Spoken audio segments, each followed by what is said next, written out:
The Bradford County man found guilty last month of a fatal DWI crash back in 2013 could spend up to 50 years in prison. WENY Samantha Potter was in court today as Roegester Grays learned his fate. Roegester Grays of Lawrenceville, Pennsylvania, was sentenced 21 to 47 years in prison.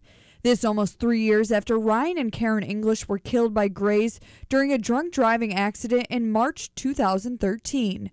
During sentencing, the judge mentioned this is Gray's 5th DWI and said, quote, his driving record is atrocious. I'm satisfied that the court imposed an appropriately harsh sentence under the circumstances. There's nothing to be won here, though, in terms of the loss. There are 2 people that are dead, and I can't bring them back to life. During the fatal accident, Ryan and Karen were with their 3 sons when Gray's truck crossed the center line on State Route 328 in Wells Township, hitting them head-on.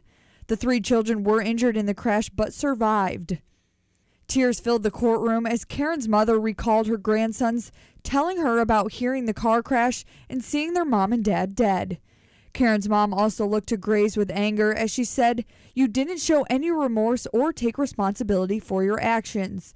You blamed everyone but yourself and never showed an ounce of emotion."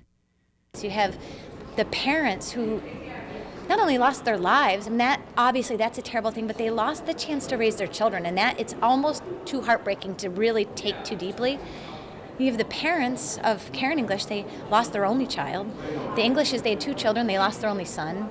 And then these 3 children at very young ages not only lost their parents, but they watched them die.